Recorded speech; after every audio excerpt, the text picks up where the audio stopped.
Merci d'écouter la radio nationale du Mali. Il est 13h à Bamako, 14h à Goma en République démocratique du Congo.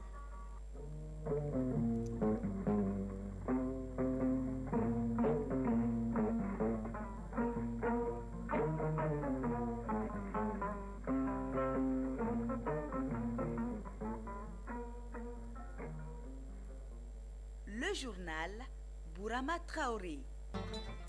Mesdames et messieurs, bonjour et bienvenue dans la deuxième édition de Mali Actualité, les titres.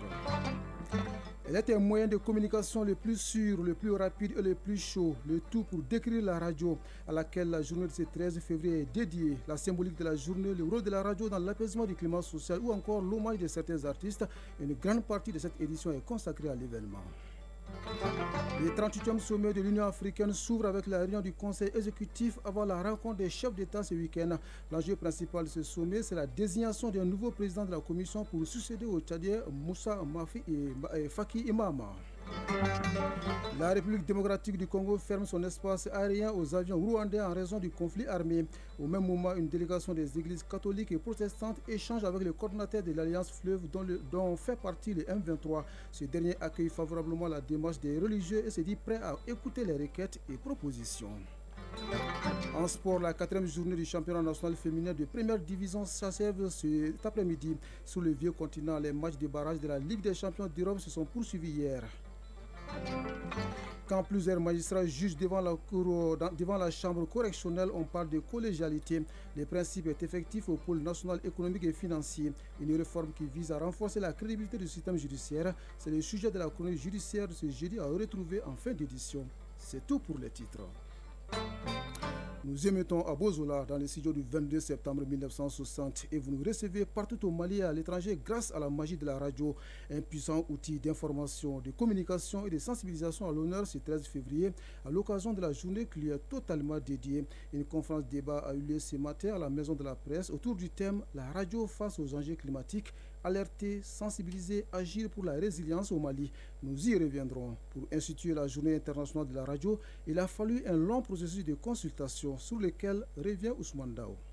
La proclamation de la Journée mondiale de la radio s'est faite sur la base d'un vaste processus de consultation mené par l'UNESCO à la suite d'une proposition de l'Espagne en 2011. L'Académie espagnole de la radio, chef de file du projet, a été soutenue dans sa proposition par diverses parties prenantes, y compris les principaux radiodiffuseurs internationaux, les syndicats et les associations de la radiodiffusion. Le 14 janvier 2013, l'Assemblée générale des Nations unies a officiellement approuvé, proclamé et adopté à son tour lors de sa 67e session une résolution proclamant officiellement le 13 février, Journée mondiale de la radio. Une journée pour mettre en relief la puissance de la radio comme plateforme pour l'éducation et la liberté d'expression ainsi que son rôle vital dans la réponse aux crises et aux catastrophes. La journée vise à encourager les décideurs à développer l'accès à l'information par le biais de la radio et à renforcer la mise en réseau et la coopération internationale entre radiodiffuseurs. Aujourd'hui, plus que jamais, la radio est devenue un outil puissant pour célébrer l'humanité dans toute sa diversité et constitue une plateforme pour le discours démocratique. Elle reste également l'un des médias les plus consommés, avec cette capacité unique de toucher un public large pour façonner l'expérience de la société dans sa diversité et être l'arène où toutes les voix peuvent s'exprimer et être entendues. Les stations de radio devraient desservir des communautés diverses, leur offrir une grande variété de programmes du point de vue de contenu, mais surtout être capables dans leur organisation et opération de rassembler afin de refléter la diversité de leur public pour le retour de la paix au Mali. Oui, pour le retour de la paix au Mali, la radio a un rôle déterminant à jouer en termes de sensibilisation de la population pour l'apaisement du climat social, mais aussi de promotion des valeurs de patriotisme. À ce jour, on dénombre plus de 500 radios à travers le pays selon l'URTEL. Nous avons visité 2 d'entre elles à Bamako, clin d'œil de Tchomoro Konati. La radio, un outil classique de diffusion privilégié que l'on pourrait qualifier de magie.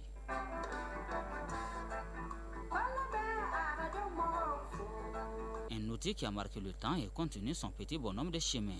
Abdoulaye Handan Djité, directeur général de la radio Clédou. La radio, c'est le moyen de communication le plus sûr, le moyen de communication le plus rapide, le plus immédiat, le plus chaud. De l'information en temps réel au divertissement en passant par l'éducation citoyenne. Voilà à quoi se résume l'émission de la radio selon notre interlocuteur, un homme de radio par vocation et par conviction. La radio permet de faire la stabilité et la paix. Pourquoi ? Démêler le faux du vrai, amener les acteurs des conflits sur une même table, les poser les questions, les mettre en confrontation pour que chacun expose ses problèmes, pour trouver la vérité dans un consensus. Dans le contexte où le tissu social est fortement entamé dans certaines localités du pays, la radio peut jouer un rôle prépondérant dans la consolidation de la paix. À la radio Clédo, l'on est conscient de cette réalité, d'où la création d'une série d'émissions œuvrant dans ce sens. Il s'agit à titre d'illustration des émissions comme Douba, La Grande Famille, Maya Tableau, La Bonne Conduite à Tenir, Diamant Kunko, Les Problèmes Collectifs, ou encore Ankabin, Faisons la Paix. Elle est faite dans le cadre de la crise malienne. C'est pour traiter les vrais problèmes, amener les vrais acteurs à s'exprimer directement aux populations et trouver des solutions à travers la radio. Les problèmes de vie en communauté, les problèmes de collectivité, on traite de tous ces sujets-là. Fanta Diallo, journaliste à la radio Bamaka. On a initié une émission spécialement pour les femmes qu'on appelle Aunigwa. Aunigwa, c'est tous les jours à partir de midi jusqu'à 14h. Dans cette émission, on pose des problèmes. Il y a des émissions qu'on appelle Baro.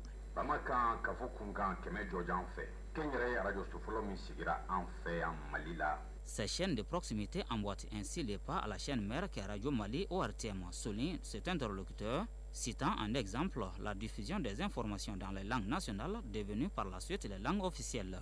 Lassana Keita, auditeur. Toutes les langues nationales au Mali sont parlées à la radio. Il n'y a pas de langue au Mali qui ne soit parlée au niveau de la radio. Ça, c'est d'abord la première cohésion, parce que ne pas parler d'une langue serait synonyme d'exclusion. Et les messages qui sont véhiculés d'abord par ces différents communicateurs, ces différents journalistes, sont des messages de paix, des messages d'encouragement, des messages qui invitent au travail. Toutefois, force est de reconnaître que les émissions dédiées à la paix et à la cohésion sociale n'ont de sens que lorsqu'elles produisent l'effet escompté. Abdoulaye Handan Djité, directeur général de la radio Clédo. Des gens qui quittent à Sikasso, qui quittent dans le Mandé, à Kangaba, qui viennent nous voir ici pour dire on a entendu l'émission, nous voulons parler à nos populations. Nous avons des messages, il y a des incompréhensions.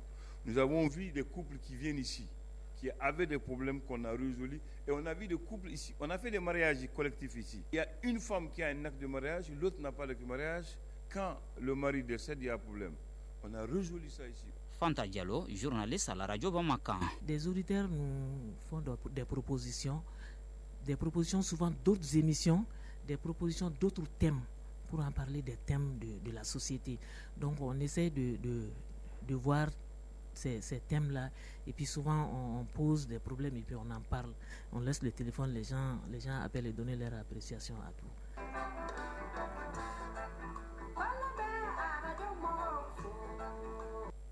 Ces bel hommage de l'artiste Mariam Doumbia aux hommes et aux femmes de radio, nous y reviendrons. En attendant, intéressons-nous à l'influence de nouveaux médias tels que les réseaux sociaux sur la radio.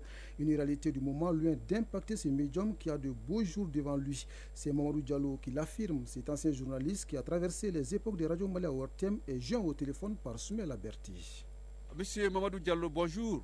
Bonjour monsieur. En cette journée internationale de la radio, quel regard portez-vous sur la radio d'hier et d'aujourd'hui? La radio Soudan a aujourd'hui à l'ORTM que les chemins parcourus, les choses évoluent favorablement avec l'apport et le support de la révolution, des révolutions qui s'opèrent dans ce domaine. Parce qu'en son temps, nous on était dans l'analogique. Je me rappelle bien nos anciens à l'époque qui disaient nous avons le pied dans le néolithique et la tête dans le thermonucléaire. Cela dessinait déjà l'évolution que pouvaient prendre les choses. Comment voyez-vous l'avenir de la radio face à la révolution technologique dans le domaine de l'information et de la communication, les TIC? La radio dispose aujourd'hui de tous les atouts nécessaires pour se développer davantage. À l'époque, on parlait d'ondes courtes et d'ondes moyennes. Aujourd'hui, les ondes hertziennes et consorts sont complètement dépassées. Néanmoins, j'ai une appréhension à formuler à ce niveau quant à l'intelligence artificielle qui est à la mode aujourd'hui et à laquelle tout le monde est en train de s'approcher. D'accord avec tous les avantages qu'il nous apporte, mais ma préoccupation, est-ce qu'on a encore la possibilité de la maîtrise de cette intelligence artificielle? Tout en restant entre les deux époques, la notoriété d'une radio repose, selon vous, sur quoi? Est-ce la qualité des contenus des programmes ou les hommes qui l'animent? En toute chose, la qualité est toujours nécessaire. Elle est le fondement qui peut nous faciliter la chose. La radio est plus que nécessaire dans la communication humaine. et intrapersonnel. Avoir le souci de prendre en charge toutes les catégories d'auditeurs que nous avons. Vous pouvez vraiment trouver une étendue d'auditeurs qui ont besoin d'informations utiles, aussi bien en français que dans nos langues nationales. Ce sont les meilleurs vecteurs pour rendre l'information nécessaire et rendre l'information utile à nos auditeurs, à nos concitoyens. Dans le contexte actuel du Mali, quel rôle la radio peut jouer dans la consolidation de la paix? La place de la radio, elle est évidente, elle est plus qu'évidente, parce que je disais tantôt, la communication, elle est inhérente à l'homme humain. Et la radio est là pour la rendre à grande échelle, parce qu'au-delà de la cellule familiale, au-delà du quartier, au-delà de la ville, au-delà du pays, la voix du Mali peut être portée et entendue. Donc c'est un avantage inestimable que nous avons entre les mains. C'est conscient justement de cet avantage inestimable que les artistes maliens rendent hommage aux hommes et aux femmes qui ont choisi de travailler à la radio, un moyen de communication de masse qui, depuis ses premières heures, n'a cessé d'impressionner les Maliens, impressionnés, surtout fascinés quand elle s'est retrouvée au centre des œuvres de certains artistes. Serou Fomba s'est intéressé à ce sujet.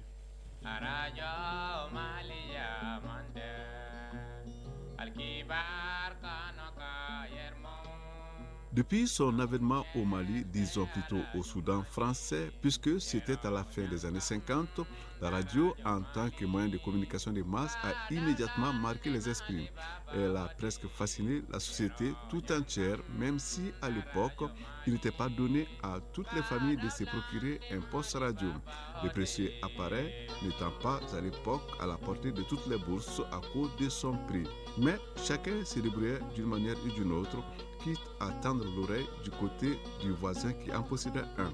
La radio était ainsi devenue une partie intégrante du quotidien du Malien, au point que les artistes ne tardèrent pas à s'intéresser à la radio dans leurs œuvres. Combien d'artistes ont chanté Radio Mali? Bien malin est celui qui vous le dira. Ali Farka Touré.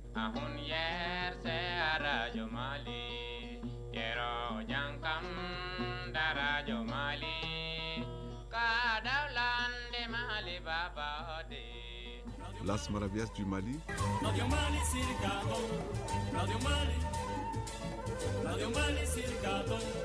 Ablé Diabaté.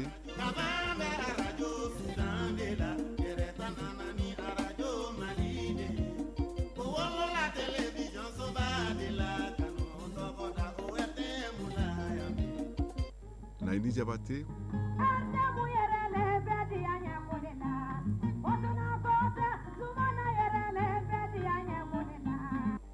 Amadou et Mariam.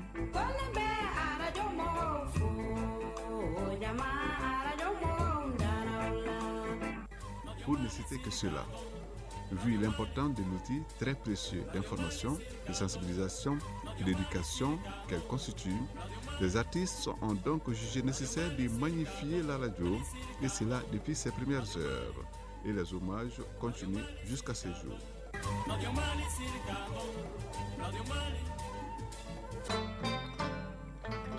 Sur la scène internationale, le 38e sommet de l'Union africaine s'est ouvert à Addis Abeba avec la réunion du Conseil exécutif avant la rencontre des chefs d'État ce week-end. L'enjeu principal de ce sommet, c'est la désignation d'un nouveau président de la Commission pour succéder au Tchadien Moussa Faki Mahama. Sur la table également, les différents conflits, notamment au Soudan, en RDC et au Mozambique. Dans son discours inaugural hier, le président sortant de la Commission de l'Union africaine a appelé les dirigeants du continent à s'y ressaisir pour faire face à ces conflits. Tous les avions civils et d'État enregistrés ou basés au Rwanda ne peuvent plus survoler ou atterrir sur le territoire de la République démocratique du Congo. La RDC décide de fermer son espace aérien aux avions rwandais en raison du conflit armé. La mesure prise hier touche particulièrement la compagnie nationale rwandaise. Nous restons en RDC où la délégation des églises catholiques et protestantes poursuit sa tentative de médiation à Goma. Elle a échangé hier avec le coordinateur de l'Alliance Fleuve dont fait partie les M23. Ce dernier a favorablement accueilli cette initiative des religieux dont il s'est dit prêt à écouter les requêtes et propositions. La démarche des églises catholiques et protestantes vise à convenir d'un pacte social pour la paix et le vivre ensemble dans le pays. Au Sénégal, la dette de l'État se chiffrait à près de 14 174 milliards de francs CFA en 2024, contre 13 773 milliards en 2023, soit une hausse de 3%. C'est la principale conclusion du rapport définitif de la Cour des comptes sur la gestion de l'argent public de 2019 au 31 mars 2024, publié hier. Le document relève de nombreux écarts et manquements dans la gestion des deniers publics, notamment le non-respect de la réglementation en la matière. En Algérie, le projet du gazoduc transsaharien connaît des avancées. Les ministres de l'énergie et du pétrole de l'Algérie, du Niger et du Nigeria se sont rencontrés mardi à Alger pour leur 4e réunion ministérielle tripartite. 3 accords ont été signés, à savoir un contrat de mise à jour de l'étude de faisabilité, un contrat de compensation et un accord de non-divulgation entre les sociétés énergétiques des 3 pays. Le projet du gazoduc transsaharien est long de 4000 km. La France accueille ce jeudi une conférence internationale sur la Syrie. Objectif, coordonner l'action régionale et internationale pour soutenir les processus de transition en cours dans les pays. Au cours de la conférence, il sera question de la mise en place d'une autorité représentative et d'un processus de justice transitionnelle ainsi que la mobilisation de tous les partenaires pour améliorer l'aide à la Syrie. C'est la 3e conférence internationale sur les pays depuis la chute de Bachar el-Assad le 8 décembre dernier. Enfin, le président américain a annoncé hier avoir eu une conversation téléphonique prolongée et très productive avec son homologue russe. Donald Trump et Vladimir Poutine ont convenu de travailler ensemble très étroitement, de commencer à négocier immédiatement sur l'Ukraine. Le Kremlin confirme vouloir une solution à long terme sur le conflit ukrainien via des pourparlers de paix. Près de 600 jeunes de Bamako et des régions se forment sur les notions de patriotisme, de citoyenneté et de civisme. Ils ont donc 5 jours pour comprendre, maîtriser et promouvoir les différents concepts pour mieux participer au processus de refondation du Mali. L'activité, qui est une première, bénéficie de l'adhésion des pouvoirs publics. C'est ce que nous dit Abdul Karim Kaba, qui était présent pour Mali Actualité. Les jeunes du Mali renforcent les notions sur la citoyenneté, l'amour et le patriotisme pour la nation. Les présidents locaux, régionaux et du bureau exécutif du Conseil national de la jeunesse sont à l'école. Ils sont en formation de 5 jours pour connaître davantage les activités citoyennes de diverses natures organisées par les pouvoirs publics, les organisations de la société civile. Sori Ibrahima Sissé, président du Conseil national de la jeunesse CNJ Mali. La formation civique est bien plus qu'un simple cadre d'apprentissage. Elle est un moment clé pour renforcer notre engagement citoyen, notre compréhension des valeurs républicaines et notre capacité à œuvrer pour une jeunesse consciente, active et impliquée dans la reconstruction de notre nation. Un proverbe malien dit ceci: celui qui oublie sa patrie cesse d'exister. Abdul Kassim Ibrahim Fomba, ministre de la Jeunesse et des Sports, chargé de l'instruction civique et de la construction citoyenne. L'intérêt, c'est que d'abord, les orientations puissent être données par le département, les orientations puissent être données par le président national de la jeunesse, mais également, un des gros avantages pour nous, c'est d'avoir des jeunes citoyens, consciencieux, engagés et prêts à servir. Pendant 5 jours, les 600 jeunes du Mali vont être mieux outillés par des experts de l'initiative à l'école de la citoyenneté, notamment sur les fondements de l'identité nationale, la lutte contre la consommation de la drogue, la formation physique et l'apprentissage de la vie militaire. Oui, pour apprendre la vie militaire, il faut être en bonne santé. 500 patients du district et de Kati auront bientôt le sourire large. Ils bénéficient de la campagne de chirurgie gratuite à l'initiative du Collège ouest-africain des chirurgiens. Des chirurgiens qui sont réunis à Bamako à la faveur de leur 65e conférence, suivie par Mariam Koulibaly. Après le Libéria en 2022, le Togo en 2023, la Sierra Leone en 2024, c'est au tour du Mali d'accueillir pour la première fois la conférence du Collège ouest africain des chirurgiens, 65e du genre dans les pays ouest africains. Ces rendez-vous médical soutenu par la Société de chirurgie du Mali, Sochuma, entend toucher gratuitement environ 500 patients dans plusieurs domaines de la chirurgie dans le district de Bamako et Kati. Professeur Adegne Togo, président de la commission d'organisation. Au menu, nous avons 3 principales activités. La première, c'est la campagne de chirurgie gratuite au profit de 500 malades à Bamako et Kati. La deuxième activité, c'est une activité de formation continue et pour cela, nous attendons 300 agents de santé à former. La dernière activité, c'est la conférence elle-même. Ça consisterait à faire des échanges sur les résultats de nos recherches, les pays africains et les pays d'ailleurs. La campagne mobilise environ 75 spécialistes,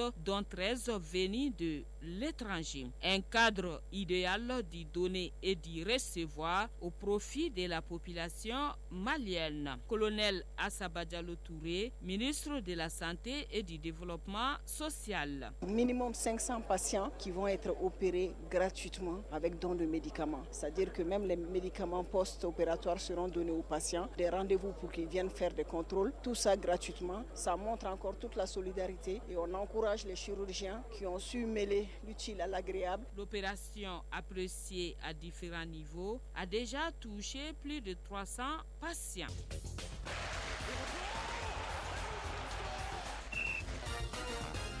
Sport, football, CAN des cadets Maroc 2025. Les différentes nations qualifiées connaissent désormais les adversaires. Le tirage au sort des groupes vient juste d'être effectué. Le Mali évolue dans le groupe 2 en compagnie de l'Angola, de la Côte d'Ivoire et du deuxième représentant de la zone de l'Union des fédérations de football d'Afrique centrale qui n'est pas encore déterminé. Sur le tirage, je vous propose d'écouter le sélectionneur national des cadets, Adama Djefa Diallo, joint au téléphone par Fotiki Tunkara.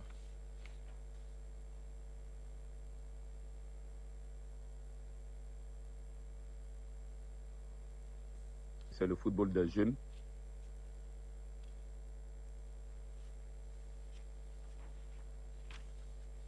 C'est une poule équilibrée où on va venir déjà pour se qualifier, pour sortir des poules, mais tout en respectant quand même toutes les autres équipes parce que c'est le football des jeunes. Toujours en sport, la 4e journée du championnat national féminin de première division s'achève cet après-midi. En Europe, les matchs de barrage de la Ligue des champions phase aller se sont poursuivis hier. La synthèse de l'actualité sportive porte la signature d'Abdul Karim Kaba.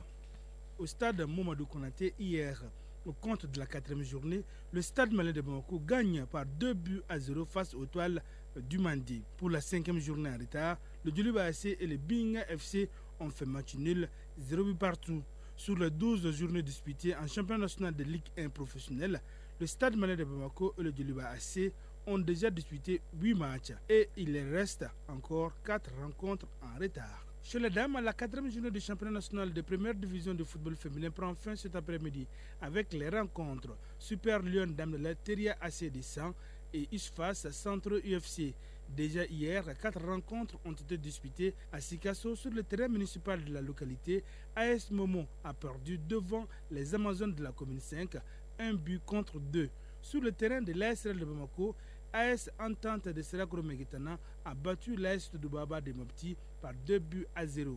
Sur le terrain de Djelibougou, l'AS Mandé de la commune 4 s'est imposé 3-1 contre l'AS Police. À Kaye, au stade Ablaye Makolo Sissoko, les Tigresses de Kaye et l'ASRL de Bamako ont fait match nul, 0 but partout. En Europe, Ligue des champions, les matchs de barrage phase aller se sont poursuivis hier. Le club Bruges gagne 2-1 face à Atalanta. L'AS Monaco perd à domicile devant Benfica de Lisbonne, 0 but contre 1. 1-0, c'est également le score qui a sanctionné la rencontre entre Feyenoord, Rotterdam et Milan AC. Enfin, le Celtic Glasgow a été battu 1-2 par le Bayern Munich. Mardi, Brest a sombré à domicile 0-3 devant les Paris Saint-Germain. La Juventus Turin a dominé PSV Eindhoven 2-1. Le Borussia Dortmund en déplacement est allé s'imposer sur Sporting 3-0. Manchester City a été dominé par le Real Madrid à domicile 2-3. Chronique judiciaire. Quand plusieurs magistrats jugent au lieu d'un seul devant la chambre correctionnelle, on parle de collégialité. Ce principe est effectif au pôle national économique et financier. Cette réforme qualifiée d'historique a été introduite par la loi de 2011. Elle offre une plus grande transparence et renforce la crédibilité du système judiciaire. La collégialité, c'est le sujet de la chronique judiciaire de ce jeudi, signé Garibou Pérou. Plus impartial et plus équilibré, c'est le nouveau visage de notre appareil judiciaire avec la délibération collective. En nombre impair, les juges siègent conformément au principe de la collégialité. Cette configuration permet non seulement d'enrichir la réflexion, mais en plus d'assurer une meilleure protection des acteurs face aux éventuelles pressions. Et le principe est conforme à la loi portant organisation judiciaire. Agoussa Momedine, procureur de la République, pôle national économique et financier. C'est une loi 037 du 15 juillet 2011 qui a institué la collégialité en matière pénale au niveau des juridictions du premier degré au Mali. C'est la même loi qui a institué l'installation des premiers responsables des juridictions. Mais entre-temps, on n'a pas pu installer la collégialité. Mais par contre, la loi de 2024 030 du 13 décembre 2024 portant organisation judiciaire en République du Mali, loi Hamé Founé Mahalmadan, est bien la reprise dans son article 27. 3 magistrats professionnels qui vont trancher un dossier ou plusieurs dossiers enrôlés à l'occasion d'une audience.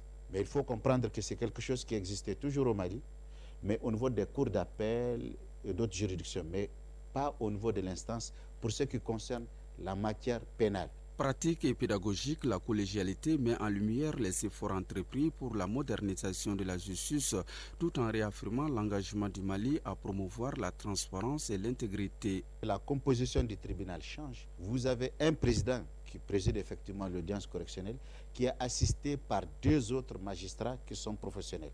Pourquoi 3? Parce que lorsque les décisions sont débattues, il faut qu'il y ait une majorité qui se dégage et c'est cette majorité, c'est la décision de cette majorité-là qui va s'appliquer. En rupture avec l'ancienne pratique, la collégialité est effective au pôle national économique et financier et c'est depuis le 14 janvier 2025. En d'autres termes, une affaire pénale devant la chambre correctionnelle spécialisée sera désormais jugée par plusieurs magistrats au lieu d'un juge unique. La justice, surtout la justice pénale, gère l'honneur, la dignité, la fortune des justiciables. Donc il serait bon que la décision qui les concerne et qui touche à leur honneur, à leur dignité, à leur fortune, soit prise par 2, 3 personnes. Un autre avantage, par exemple, elle permettrait à un cadet d'apprendre auprès de ses aînés parce qu'en délibération, c'est des questions techniques de droit qui sont débattues, par exemple. La collégialité présente les avantages. Toutefois, le procureur de la République ne perd pas de vue les inconvénients du système de la collégialité. Si par exemple 3 magistrats montent en audience, ils ont débattu les affaires, ils ont mis les affaires en délibéré, et qu'au moment des délibérations, par exemple, l'un d'entre eux, pour une raison ou pour une autre, est absent. Je veux parler de la maladie. Mais le tribunal, la formation, n'aura d'autre choix que de rabattre les délibérés et de rouvrir les débats pour qu'il y ait une 3e personne. Donc ça peut être interprété comme étant un inconvénient. Effective, la collégialité témoigne de la volonté des autorités judiciaires de renforcer les mécanismes de lutte contre la corruption, fléau qui mine les institutions et freine le développement du pays. Et pour les justiciables, la collégialité est une garantie supplémentaire dans les prises de décisions judiciaires. Merci Garibou Perou et ce numéro de la chronique judiciaire met un terme à cette 2e édition de Mali Actualité. Elle vous a été servie par Abse Traoré et Foussé de Sissoko à la mise en onde, Sekou Traoré à la mise en ligne et au micro Brahma Traoré. Merci à Ousmane Daou qui m'a aidé à la préparer. Ne décrochez pas, Kanikita s'installe après moi pour la lecture des avis et communiqués. Merci à vous de nous avoir suivis. Belle fin de journée à vous, où que vous soyez.